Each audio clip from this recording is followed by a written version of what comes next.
Bueno, el primer video, después de las pruebas que hemos hecho,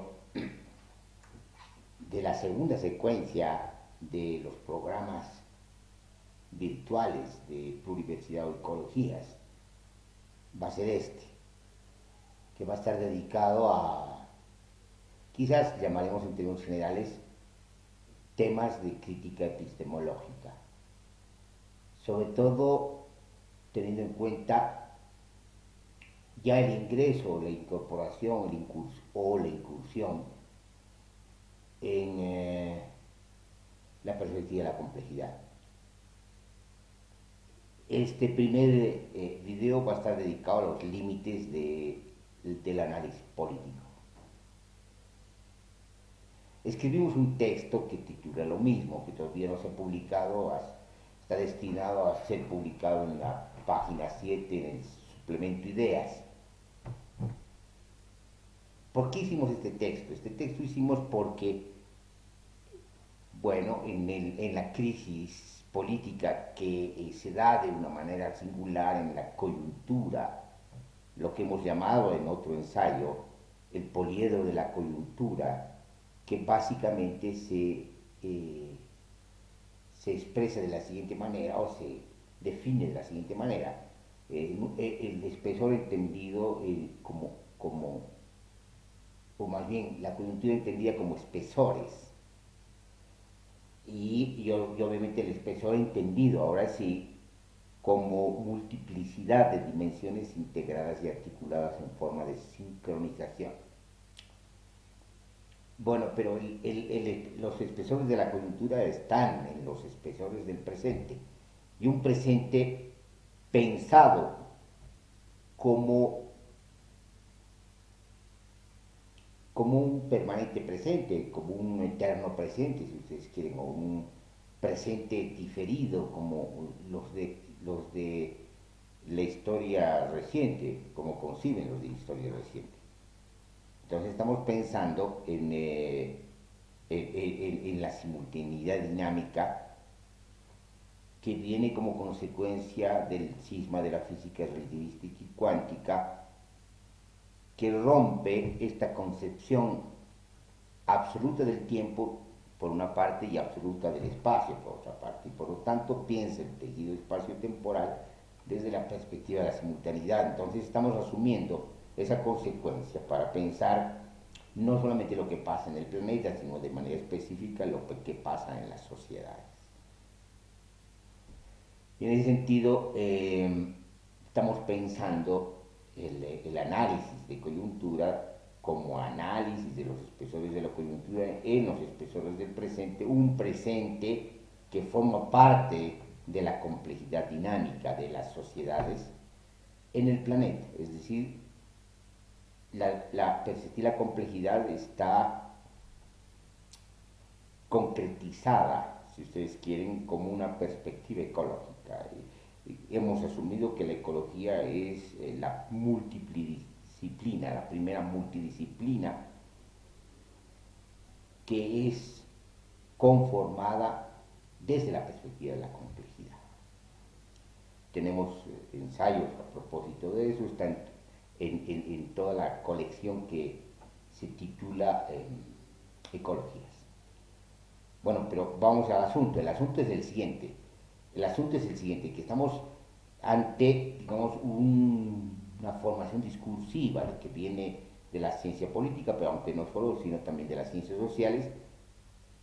y en esa formación discursiva un discurso de análisis político que hace análisis desde la perspectiva de la ciencia política o desde sus paradigmas o desde la perspectiva de los paradigmas de las ciencias sociales. Y obviamente tiene como objeto de análisis no solamente las crisis políticas, sino, digamos, a gobiernos específicos, a situaciones específicas de la crisis. Concretamente hay una literatura, por así decirlo, del análisis y de la crítica. Se pretende hacer una crítica a los gobiernos progresistas y concretamente al gobierno progresista de Evo Morales Ayala. se puede hacer una clasificación de todos estos análisis que se han venido desprendiendo, quizás desde, desde el inicio mismo del gobierno progresista del 2006, quizás con mayor, digamos, redundancia desde el 2008-2009, momentos cuando empieza a cerrarse el ciclo, o más bien el lapso de lo que podemos llamar el proceso de la Asamblea Constituyente. No estamos hablando del proceso constituyente, que es más largo y que comprende al propio proceso de la Asamblea Constituyente. En ese sentido, quizás ese es el momento donde empiezan a vertirse una serie de análisis políticos que tratan de caracterizar a este gobierno y quizás caracterizar sobre la base de los conflictos que se estaban desatando y después, si ustedes quieren, de las contradicciones. Los análisis se hacen más minuciosos o más bien más proliferantes quizás a partir del 2010, ya en gestiones de gobierno que están mostrando de manera más patente la crisis estructural de una forma que llamo la forma de gubernamentalidad clientelar, donde quizás se ha suscitado de manera más puntual discursos vinculados al análisis político, pero sobre todo al análisis crítico, es cuando se dan conflictos de envergadura entre el gobierno populista y el pueblo, o formas de autoorganización o de organización o de movimientos sociales del pueblo que resisten a medidas que consideran interpelables y lamentables por parte del gobierno progresista. Uno de esos conflictos ha sido conocido como el gasolinazo, cuando según versión del gobierno, se suspenden las subvenciones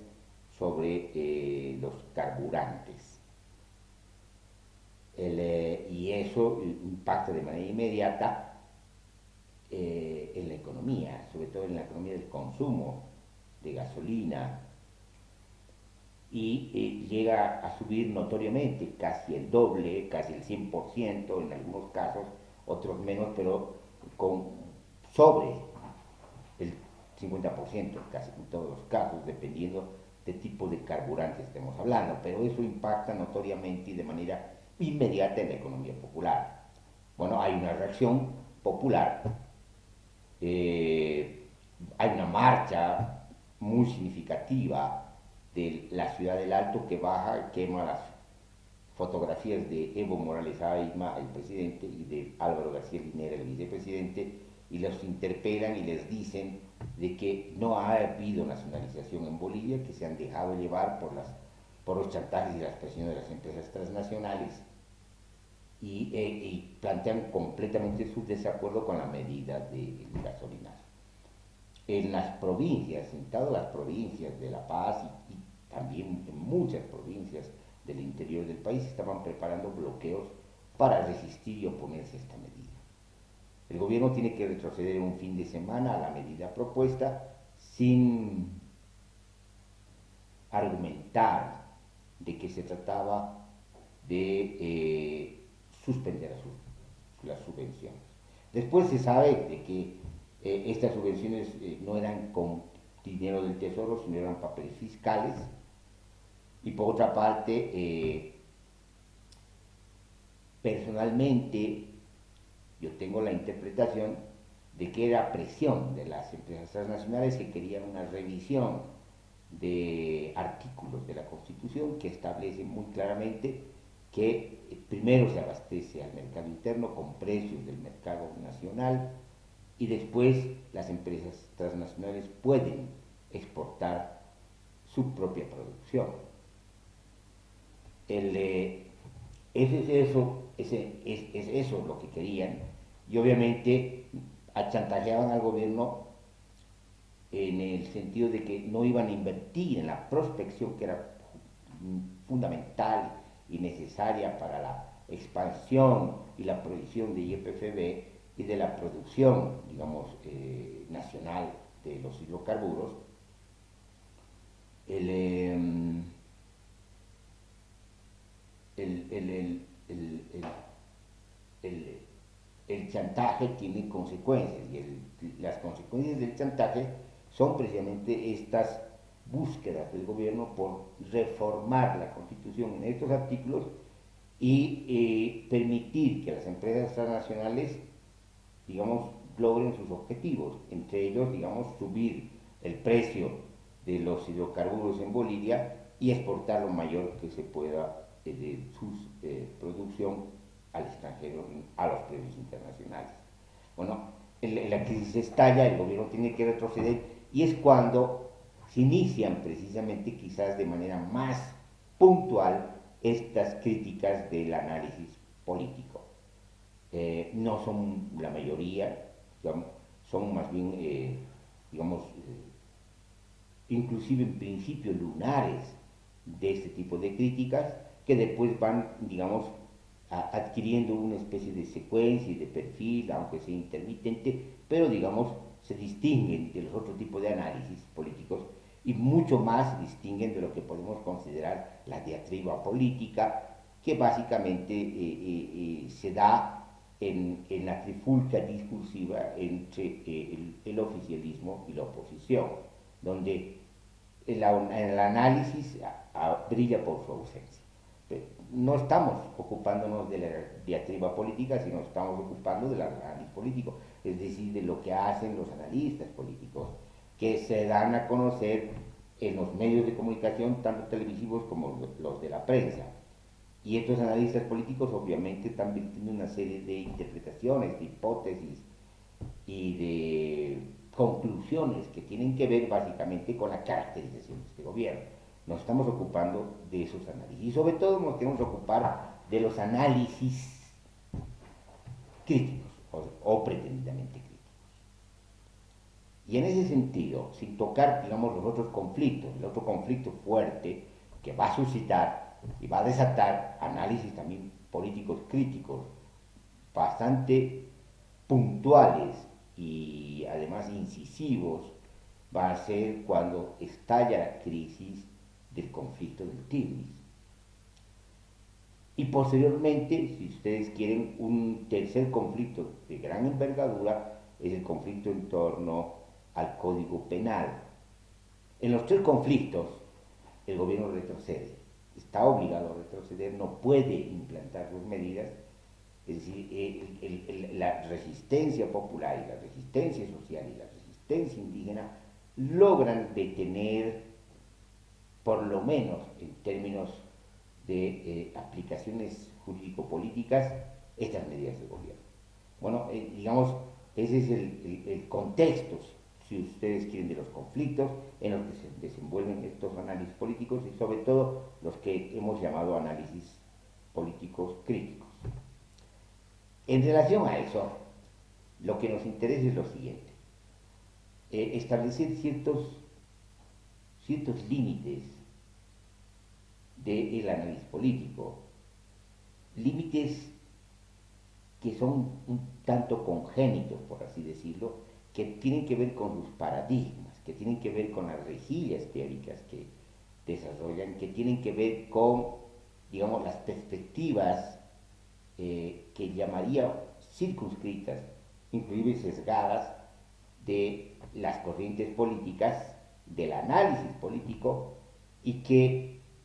logran iluminar ciertos aspectos de la complejidad, ciertos aspectos de la coyuntura y de la crisis política, pero no logran ver, digamos, la totalidad. Aunque sea una pretensión decir que no logran ver la totalidad y que nadie puede ver la totalidad, lo que nos interesa aquí es que tampoco logran ver los entornos que pueden hacer explicables la crisis política.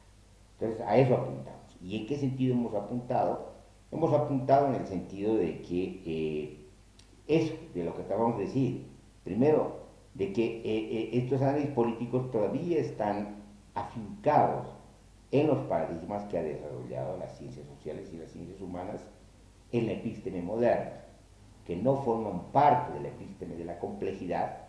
que no forman parte de otro zócalo epistemológico. El zócalo epistemológico al que pertenecen estos paradigmas es el zócalo epistemológico de la física newtoniana, de la física clásica, y todavía se mueven, digamos, en esa perspectiva de un espacio y tiempo absolutos, y se mueven en la perspectiva del que hemos llamado los esquematismos dualistas. Si no piensan la complejidad y no piensan la forma paradójica de la complejidad, y menos piensan la integralidad de la complejidad en sus dinámicas moleculares y en sus dinámicas molares. Entonces, ese es el primer apunte. Pero no se trata de decir, bueno, estos están retrasados en lo que respecta a los desplazamientos y estructuras epistemológicas que ya se han dado en el pensamiento contemporáneo, sino de lo que se trata es de encontrar el funcionamiento, el mecanismo, los engranajes, cómo este análisis político parte de sus límites y se encuentra en sus propios límites y no sale de sus límites. De eso se trata. Entonces, el primer apunte obviamente es general, es decir, que forman parte de una epísteme rebasada por la epísteme de la complejidad, concretamente por el cisma de la física cuántica y la física relativista y las consecuencias epistemológicas que produce en el conjunto de las estructuras de pensamiento contemporáneo. Otros apuntes, que son mucho más concretos, que tienen que ver precisamente con los límites del análisis político. Decimos en el texto mentado que dentro de los esquematismos dualistas de la epísteme moderna hay un esquematismo particular que recorre las entrañas del análisis político y ese dualismo particular tiene que ver con el prejuicio, en el buen sentido de la palabra, de la política que se funda en la definición del enemigo. Y por lo tanto se trata de un esquematismo dualista del amigo y del enemigo. Bueno, este esquematismo dualista justifica o fundamenta sus premisas y sus conclusiones políticas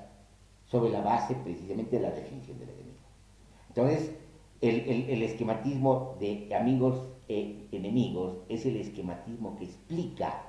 la política y el funcionamiento de la política. El problema de este esquematismo dualista, además de ser esquematismo dualista, es suponer precisamente esta oposición y no imaginar o intuir que entre amigos y enemigos también, fuera de sus contradicciones y hasta antagonismos, hay complicidad, se necesitan mutuamente.